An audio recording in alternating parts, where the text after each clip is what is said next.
What is good, YouTube? Welcome back to the channel. I'm your host Joshua from Rare's Reviews, and in today's monthly pitch episode, I will be pitching Phase 2 of my idea of the Valiant cinematic universe.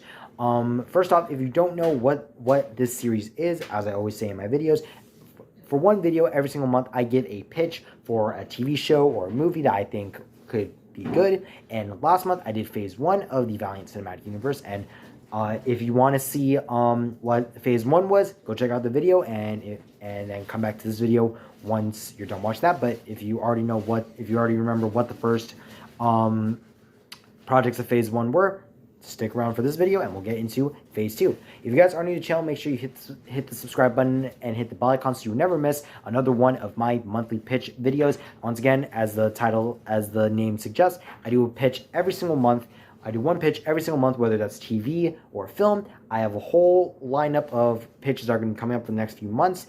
So I'm definitely very excited to share with you guys what my pitch ideas are. Without further ado, let's get into Phase 2 of the Valiant cinematic universe, starting off with the first film of Phase 2, titled Bloodshot. And before anyone says, no, this is not the Vin Diesel, this is not going to be the Vin Diesel version that we had in 2020. No, we're not going with that one. This film will follow the origin of mobster Angelo Mortali, as he was sold out by the Carboni crime family and is forced to become a test subject for Project Rising Spirit. They erase his memory, and they erase all of his memories, and we see him get injected with nanites into his bloodstream, and giving him his superpower abilities. Director Maurice Kozel sends his forces to go and find and take the blood of heroes, the nanite formula, out of Bloodshot's blood, because they aren't able to recreate the serum. Basically, imagine the super soldier serum from Marvel. That's essentially what the blood of heroes is. The reason why Morris is after Angelo is because after the experiment goes correct, Angelo breaks free and essentially runs away from Project Rising Spirit. After his men fail to get Bloodshot, Morris recruits 3 other superpowered beings that were also part of Project Rising Spirit. The first one is Chambers, who has the ability to open pocket dimensions, providing him an array of weapons capable of leveling nearly every city in America. We have Cinder, who's able to control fire, and Ion, who's able to control electricity. So he sends the 3 of them out to go take down Bloodshot, because they are like his top lieutenants, so to speak. They all fail miserably, and Bloodshot kills Cinder and Ion, and he hunts down and kills Morris and leaves Chambers alive, having Chambers escaping, but the film ending with him being arrested. The film ends with Bloodshot becoming a hunter while also trying to remember his own past.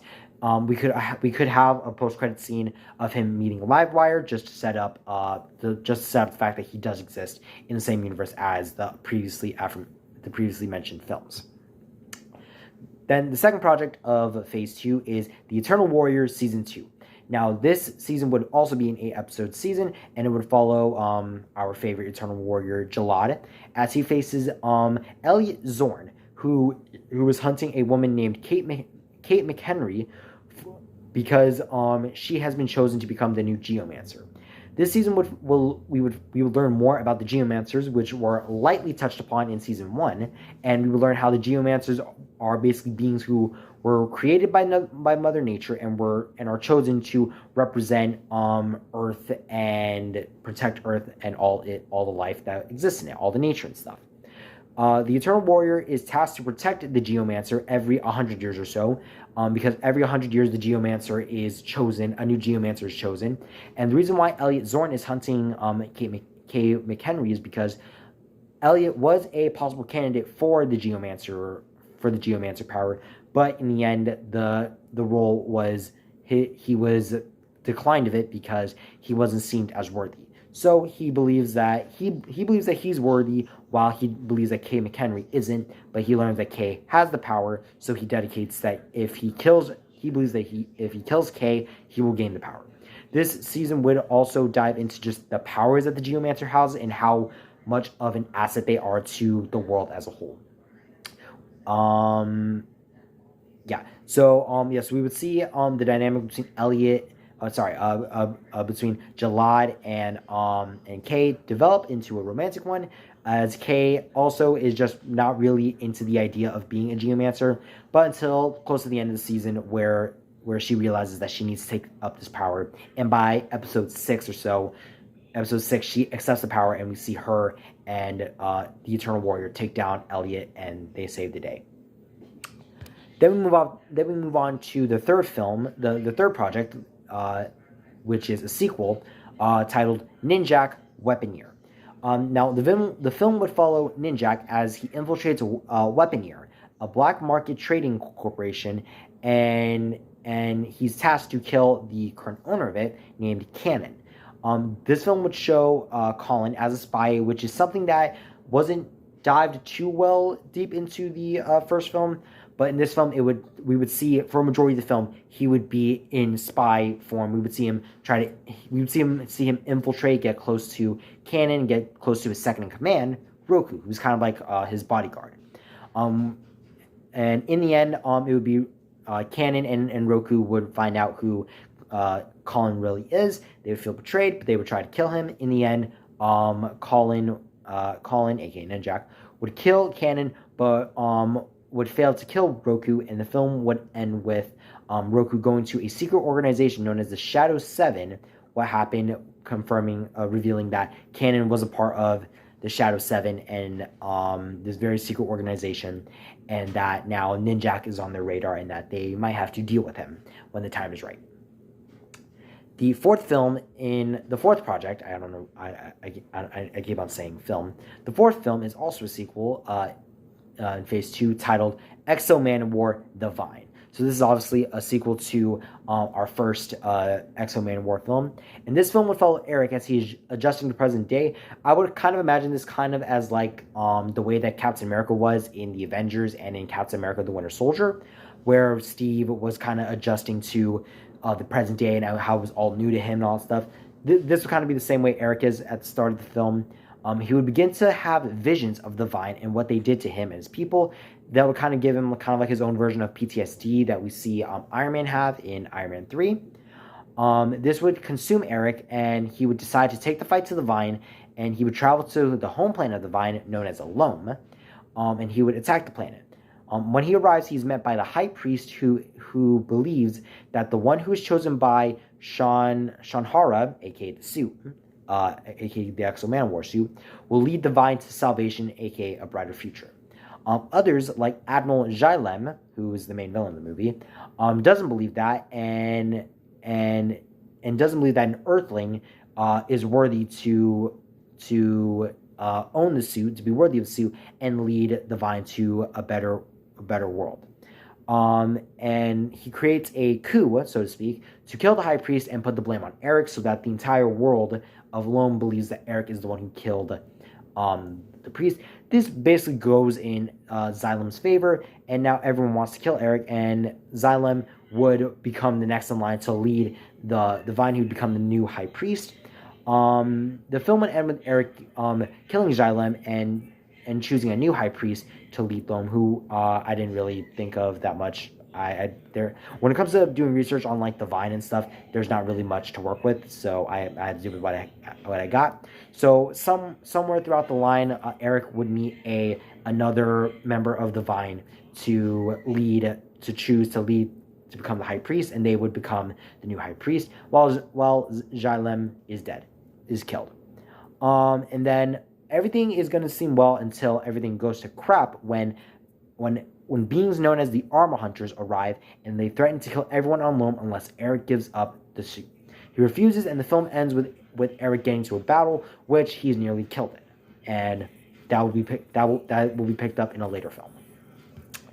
The fifth project of Phase 2 is our second show of the whole universe, and that is Armstrong and Archer Season 1, the first season. This show would be an 8-episode season that would follow the second Eternal Warrior, one one of the brothers of the Eternal Warrior, named Aram Ani Pada, aka Armstrong. We would learn that Armstrong, like his two other brothers, are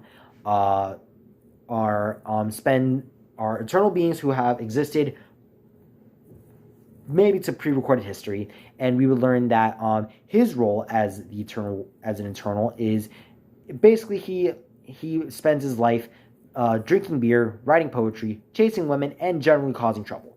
He is what I would imagine kind of being the god of war, so to speak. Not being a full villain, not being a villain, but he's just someone who just naturally likes to cause trouble, even though he tends to fix it on his own. He would meet a man named Obadiah Archer, who was sent by a cult named the 1% to kill Armstrong because they believe that he is the devil, and they refer to him as he who is not to be named. Over the centuries, Armstrong would be the main one of the three brothers to actively be seen as an enemy. To be recorded the most because of all the trouble he causes and all the poetry he does, because the third brother that we're going to learn about later on in phase 3, I'm not going to reveal too much about him, he has a different power, so to speak, power set. And obviously Jalad, his main purpose is to protect the Geomancers, and obviously he made himself kind of known through phase 1 with him being in the Unity. But so this one would be kind of like, I would imagine this being kind of like a buddy cop show, seeing Armstrong being the one who doesn't really give a crap about anything, and Archer being the guy who's very uptight, very strict, but obviously him being part of the 1%, which was a cult that's dedicated to killing Armstrong. But in the end, it would see that both of them would work together, and the 1% would be defeated, and they would take them out, and they would basically become sort of heroes for hire, so to speak. They would try to hunt down all other cults that would believe in bad, so to speak. And then we have our sixth project of the film, of the phase 2, titled The Unity versus the Armor Hunters. Now this would pretty much pick up where Eric, where the Exo Man of War sequel ended, with Eric getting defeated by the Armor Hunter, nearly being killed, but being able to arrive back on Earth, and goes to see Livewire because him and Livewire are on good terms. He explains to Livewire what happened, and we get more of a flashback as to explain what happened to him. And they get an alert saying that showing a bunch of armored-looking people arriving to Earth. Eric reveals that that's who attacked him, and Livewire decides that it's time to get her, Ninjak, Exo Man of War, and the Eternal Warrior all back together, reforming the Unity. All coming back together to try to take down the threat of the armor hunters, but them ultimately getting their asses kicked. Ultimately getting their asses kicked, and after they do some more research on the armor hunters and what their tech is like, they are ordered by MI6 to find Bloodshot, and Livewire goes to find him because obviously the post-credit scene in Bloodshot had a little showed Livewire making a cameo, just showing that they know each other. So she convinces Bloodshot to come help the team, and the five of them now all work together to try to take down the next attack that the Armor Hunters had, in which they capture one of the Armor Hunters named Ginger. That's probably not how you pronounce it, but the way it's written is GIN_GR. I'm just gonna call her Ginger. And we learned that Ginger, she's the last of her kind of sentient machines. She explains that she was recruited by the Armor Hunters to eradicate the universe of sentient armors like the one that Eric has. She basically explains that the Armor Hunters are just a bunch of strays who are either the remainder of their own species, or the ones who want to fight against the Armor Hunters, against the sentient armors, because they believe that armors like that should not be in the hands of anyone, and they should all be destroyed.